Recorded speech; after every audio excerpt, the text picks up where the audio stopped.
अस्सलाम वालेकुम। आज हम बात करते हैं रीजनिंग के ऊपर कि हम रीजनिंग जो लाइन ऑफ रीजनिंग होती है ग्लोबल पर्सपेक्टिव में वो कैसे की जाती है। तो सबसे पहले एज यू ऑलरेडी नो कि फैक्ट एंड ओपिनियन ये दो डिफरेंट चीजें हैं। फैक्ट्स होते हैं जो कि नाउन होते हैं जिनके ऊपर हम ज्यादा डिस्कशन नहीं कर सकते। मतलब सूरज अगर मशरक से निकलता है तो इट इज अ फैक्ट। तो अब इसके ऊपर हम फर्दर मतलब दिस इज अ नाउन और normally it is considered as a truth. अब जो ओपिनियन होता है, ओपिनियन नॉर्मली आप जिसको बिलीव करते हैं कि अच्छा ऐसा हो सकता है, और जो मेरा बिलीव होता है कि this can be a truth. तो थोड़ा सा डिफरेंस आपको ये आई होप आपने पढ़ा होगा और ये क्लियर होगा। If it is not clear तो मुझे प्लीज जरूर लिखिएगा कमेंट्स में, इसके ऊपर मैं डिटेल में वीडियो बना दूंगा। बट आज हमने रीजनिंग के ऊपर बात करनी है। अब आपके सामने मैं एक स्टेटमेंट रखता हूँ कि मैं बहुत हार्ड वर्क करता हूँ और जो मेरी पे है वो उसमें रेज होना चाहिए। बिकॉज जितना काम मैं करता हूँ तो इतना कोई और नहीं करता, और ये मैनेजमेंट शुड नो दिस। अब ये मेरे बिलीफ का पार्ट है और मैं इस पे बिलीव करता हूँ जो मैं कह रहा हूँ। बट आप ये देखिएगा कि इसके अंदर इज देयर एनी फैक्ट? कोई मैं फैक्ट के साथ इसको सपोर्ट कर रहा हूँ? नहीं। तो ये फिर ओपिनियन की उस कैटेगरी में आ जाएगा। अब एक दूसरी स्टेटमेंट देखें, स्टेटमेंट बी। अब आप इसमें देखें कि मेरी पे इंक्रीज होनी चाहिए बिकॉज मैं हार्ड वर्क करता हूँ। मुझे अप्रिसिएशन लेटर भी मिला मैनेजमेंट की तरफ से। अब जो लास्ट मंथ में I was the employ of this company, तो मुझे ये भी मेरे पास एक अचीवमेंट है। अब अगर आप देखें तो जो दूसरी स्टेटमेंट है इसको सपोर्ट किया जा रहा है फैक्ट्स के साथ, फैक्चुअल डाटा है इसके पास। तो अब दोनों के अंदर आप डिफरेंस देखेंगे। एक जेनेरिक बात हो रही है जो कि मैं जिस चीज के ऊपर बिलीव करता हूँ, और जो स्टेटमेंट बी है उसको फैक्ट्स के साथ प्रूव किया जा रहा है। तो मैं अब ये कह सकता हूँ कि जो मेरी लाइन ऑफ रीजनिंग है अगर इसके अंदर मैं फैक्ट्स को इंक्लूड नहीं करूंगा तो मेरा जो आर्ग्यूमेंट है वो वैलिड कंसिडर नहीं होगा।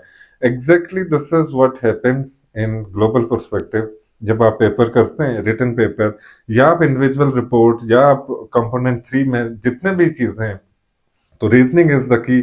अब रीजनिंग आपकी अच्छी नहीं होगी तो आपको मार्क्स नहीं मिलेंगे। तो लाइन ऑफ रीजनिंग इसका ये हरगिज मतलब नहीं होता कि आपने सिर्फ एक ही पाथ के ऊपर चलना है।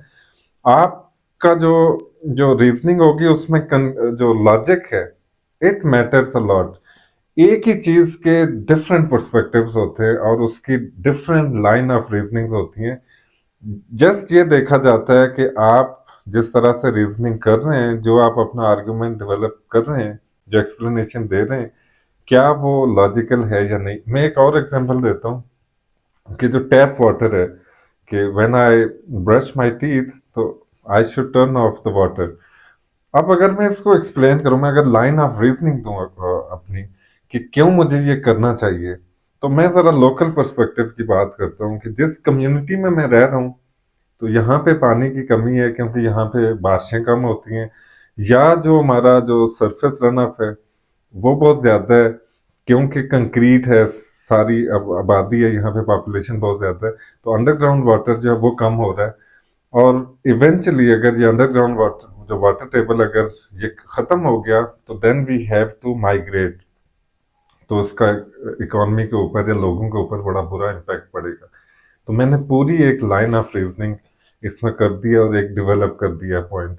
This is what you have to do. आप जीपी के पेपर के अंदर आपके पास जो सोर्सेज होते हैं, चार सोर्सेज दिए जाते हैं, उसके अंदर फैक्ट्स होते हैं, उसके अंदर ओपिनियंस होते हैं, क्लेम्स होते हैं। तो ये सारी चीजें आप देखते हुए फिर अपनी एक लाइन ऑफ रीजनिंग करते हैं। This is so simple. तो मैं इसके ऊपर डिटेल में इंशाल्लाह वीडियोस बनाता जाऊंगा, और आप लोगों ने मुझे कमेंट जरूर देने कि आपको समझ आ रहा है या नहीं, कहाँ पे कोई इशू आ रहा है, तो मैं उसके ऊपर भी बात करूंगा। जो रीजनिंग होती है ये हम डेली लाइफ में भी करते हैं। कौन से कपड़े पहनने मैंने, क्या मुझे अभी बाहर जाना चाहिए नहीं जाना चाहिए, तो आपके दिमाग के अंदर हर वक्त रीजनिंग हो रही होती है। तो क्या वो लॉजिकल है या नहीं, यू हैव टू सी। अब मेरे पास अगर 10,000 और I want to buy iPhone, तो मेरी भी एक रीजनिंग हो रही होती है या सबकी होती है कि हम क्या करना चाहिए, शुड आई सेल समथिंग, और कहाँ से मुझे पैसे मैं ले लूं। तो इस तरह रीजनिंग आप कर रहे होते हैं, लेकिन क्या वो लॉजिकल है, किसी कंक्लूजन के ऊपर पहुंच रही है, तो इसमें हम डिटेल में इंशाल्लाह आने वाली वीडियोस में बात करेंगे। बट ये आपने अपने जहन में रखना है कि जब भी रीजनिंग करते हैं तो जो फैक्ट्स होते हैं दोज मैटर अ लॉट। आपके पास अगर सपोर्ट करने के लिए कुछ नहीं है अपने आर्गुमेंट को, तो जेनेरिक हो जाता है, जिसके ऊपर फिर इवेंचुअली जो जो फ्लॉड आर्गुमेंट हो जाता है कि सारी जेनेरिक बातें, अच्छा जी पाकिस्तान की इकॉनमी बहुत खराब है, बुरा हाल है, सारे सियासतदान करप्ट है। अब ये स्टेटमेंट कहना तो बड़ा इजी है, बट इसको जब हम प्रूव करने की बात आती है तो प्रूव नहीं कर सकते। तो अगर आप प्रूव नहीं कर सकेंगे तो फिर आपका जो आर्गुमेंट है उसको इनवैलिड कंसिडर किया जाता है। आई होप आपको थोड़ी बहुत समझ आ गई होगी। तो इस पे हम रूटीन में इंशाल्लाह बात करेंगे। See you in next video. अल्लाह हाफिज।